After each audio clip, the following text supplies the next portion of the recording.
I'm going to be planting some stuff today. And instead of showing in every video what I'm mixing, this, that, and the other, I'm going to show you in one video that I can point to the type of soil mix I like to do. So we got all-purpose garden soil. It's pretty much got nothing nutrient-wise in it. Typically, I just buy topsoil and run with that, but this was on sale. And as far as nitrogen, we got 0.09, phosphates 0.05, potash is 0.07. So we pretty much got nothing going on as far as this is concerned. Again, it was on sale.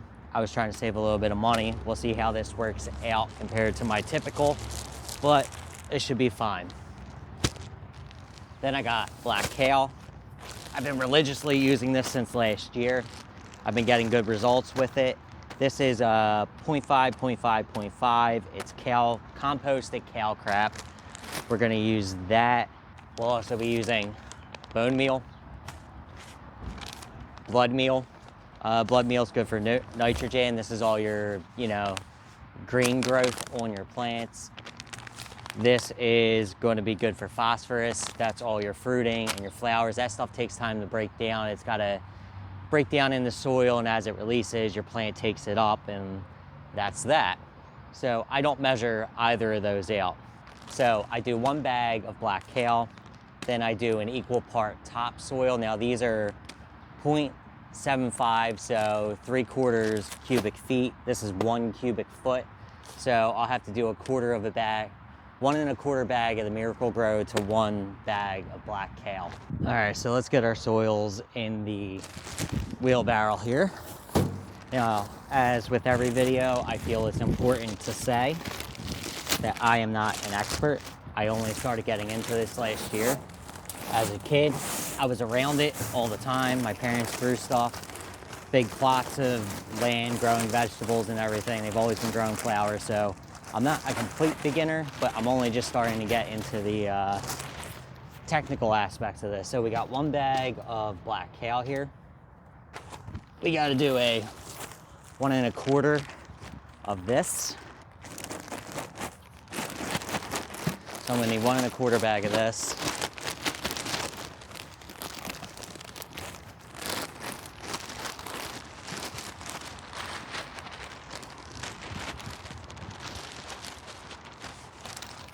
As I said, I don't measure the blood meal or the bone meal. I eyeball it. So what I'm going to do is I'm going to mix this up some.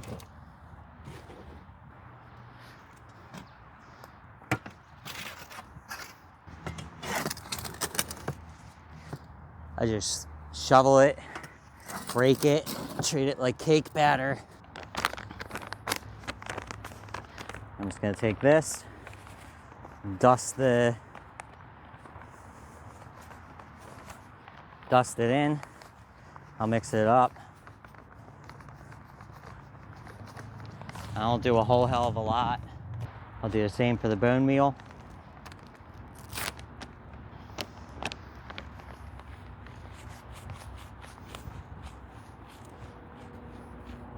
So light dusting, like parm on your pasta, kinda.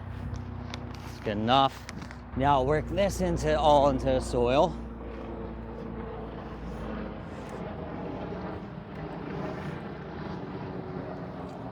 And if you enjoy the sounds of the city, heavy truck traffic, helicopters, planes, neighbors using gardening equipment, subscribe to the channel. Pull the shovel out again. Make sure I'm bringing the bottom to the top, really getting it mixed in. I don't want to create hot spots of nutrients. So now we're going to take this. There's about 3 gallons of water in there. And then we're going to take our fish emulsion here, which is 511, and mix about 3 tablespoons in there. 1 healthy teaspoon of the fertilizer I've been using, which is Star Green. This is, for the ratio, 24:8:16. This is instantly available food, along with the fish emulsion, which has a lot of macronutrients for the plants. Now that I put Star Green in there, I'll mix it up.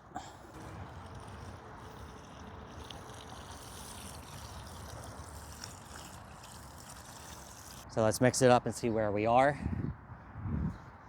I want it to be soaked. I don't want it to be muddy. I don't want it to be soupy, I guess is what I'm trying to say. I'm gonna mix this up real good. Again, you don't want hot spots of fertilizer in the soil you're mixing together. And then what I do with this mix, after it's done, is before I go to plant something, I dig up the ground where I'm gonna plant. I'd say a good foot underneath where I'm gonna place the plant. And I will mix this soil with the soil that's already there, the native soil, I guess you would call it. And I would do the same around the plant, going out a few inches. So this isn't necessarily going right to the plant right away. This is as the plant grows, it'll be able to access all this food and whatnot. I'm gonna say this is wet enough for my liking.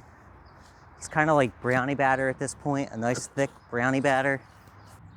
All right, so let me know what you think in the comments down below. Like I said, I don't put the plant right in this, I put it below and around the plant. This is the mix I used last year, it worked really well. Again, I feel I should say I'm not an expert, I'm a beginner, but this worked for me, so I figured I'd share it. Let me know what you think, and I got some stuff to plant, so I'll catch you later. Have a good one.